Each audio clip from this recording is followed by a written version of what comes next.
semilunar, that is aortic and pulmonary valves close. So what is that? When the valves are closing, the amount of pressure which is present in a ventricle during that too in relaxation state, that is called as protodiastole. So what is systole? The period of contraction. Yeah, we know this is systole. So let us see some of the important points. I have underlined them. Let us complete. So for example, in diastole and systole, you can see if a heart rate is 72 beats per minute, the duration of cardiac cycle is only about like 0.833 second per beat.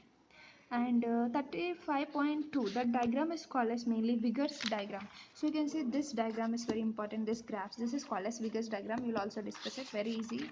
And next we have phonocardiogram, which is a recording of sound produced by heart. So we are saying S1, S2, all those sounds, it has a term that is called as phonocardiogram, mainly by its recording of sounds produced by heart, mainly by heart valves as it pumps. You know, our heart valves only forms the graph. So actually in this Vigor's diagram we have six components. The first one, here you can see aortic pressure, atrial pressure, ventricular pressure. So all these are related to the pressure.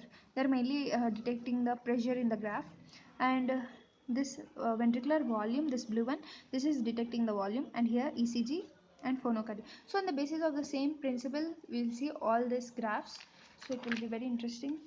And increasing in the heart rate decreases the duration of cardiac cycle. This is one more important point to remember.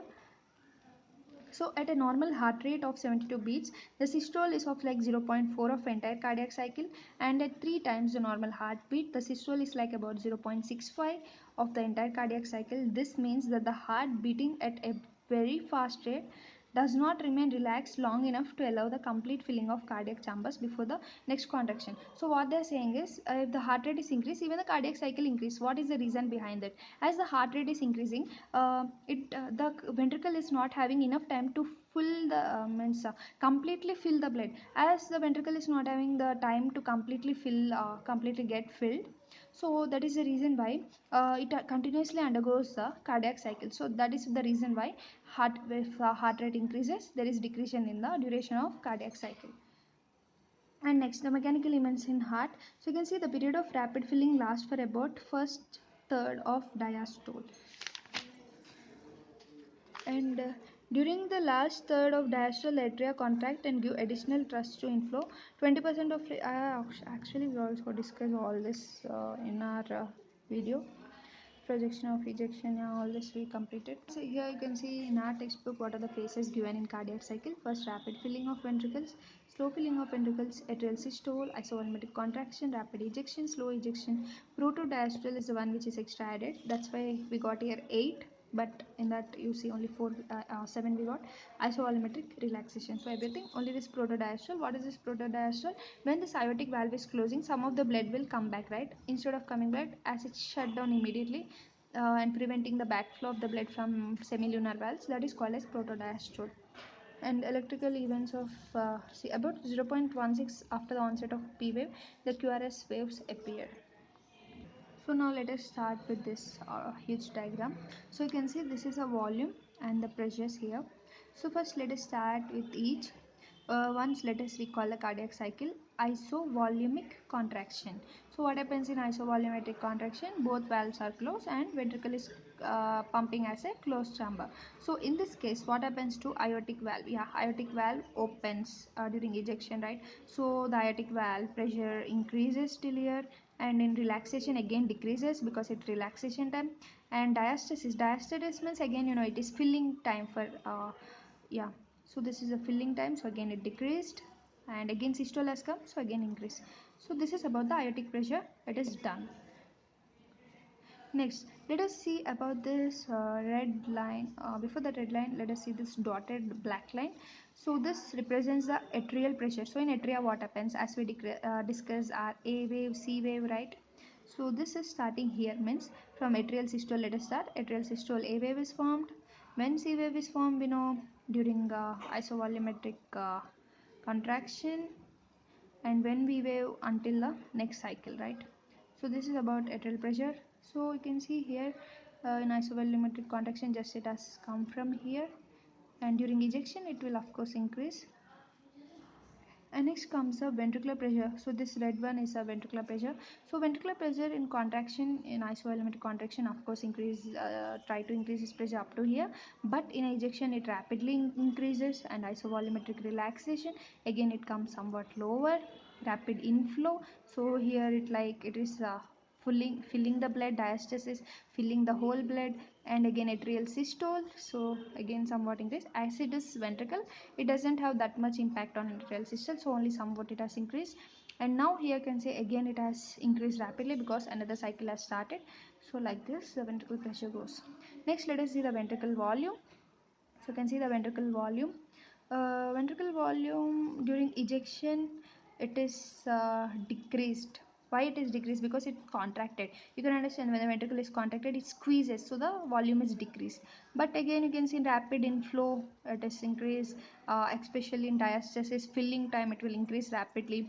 And again, systole, again it will decrease because again contraction.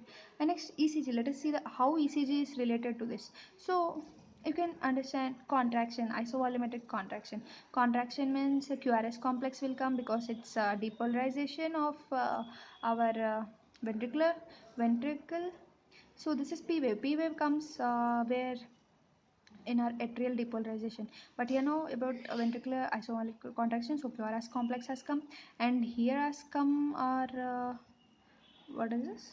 EQRS T wave. T wave ventricular repolarization. Why repolarization is going on? Because it's a relaxation time.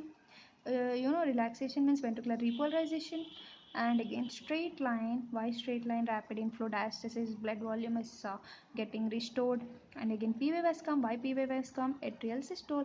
Atrial systole, of course, comes because of atrial depolarization. So again, QRS T. T wave, ventricular repolarization. So this is how we can relate this ECG to the graph. And next we have the phonocardiogram. That is the heart sounds. What heart sounds are formed? So you can see the first heart sound is formed in a isovolumetric contraction. Why? Because our mitral valve is closing. And the second heart sound is formed when the aortic valve is closing. Why it is closing? In isovolumetric relaxation. And next, the third sound comes in atrial systole. This because of that turbulence of blood flow. And S4 is actually pathological and sometimes may be seen or not. This is also due to the blood flow turbulence. So this is how we can relate all this into a graph. So even the same thing is shown again and again separately. That's it. So here in this graph also this phase 1, phase 2, again the same phases. Phase 1 here is period of filling, phase 2 here is isovolumetric contraction, again phase 3 is period of ejection, phase 4 isovolumetric relaxation. This EW represents the output, the work net external work, EW output of ventricle during contraction. So the oxygen utilization by heart, you can see this is important because this is not there. Approximately 70 to 90% of this energy is normally derived from oxidative metabolism of fatty acids, 10 to 30% coming from nutrients, especially lactate, glucose. So therefore the rate of oxygen consumption by heart is excellent measure of chemical energy liberated while the heart performs its work. So experimental studies shown oxygen consumption of heart and chemical energy expended during contraction are directly related to total shaded area in 35.7. So you can see this total shaded area gives us the amount of energy oxygen which is required by heart during contraction. So this shaded portion have EW, this is explained earlier, that is work of energy, and additional portion called potential energy. So the potential energy represents additional work that could be accomplished by contraction of ventricle. A ventricle should completely empty all blood into chamber with each contraction. So you can see oxygen consumption also being shown by nearly proportional to tension that occurs in heart muscle during contraction, and it is multiplied by duration of time. That contraction process is called tension time index. So because tension is high, when systolic pressure is high, corresponding more oxygen is used. Also, much more chemical energy is expended even at normal systolic pressure when the ventricle is abnormally dilated, because heart muscle tension is during contraction is proportional to the pressure times the diameter of ventricle. So this becomes especially important in heart failure when the heart ventricle is dilated, and paradoxically the amount of chemical energy required for single amount of work output is greater than the normal even though heart is failing. So you can see the last one, the efficiency of cardiac contraction during heart muscle. Most of the expended chemical energy is converted to heat and much smaller portion is converted to work output. So the ratio of work output to energy expenditure is called efficiency of cardiac contraction, or simply efficiency of heart. So the maximum efficiency of normal heart, this is very important to remember, between 20 and 25%. In a person, in case of heart failure, the efficiency can decrease because heart is failed, that is 5 to 10%. So this is some of the extra part, that is oxygen utilization efficiency. This is extra part, that's it from our lecture. So we have completed all graphs, everything.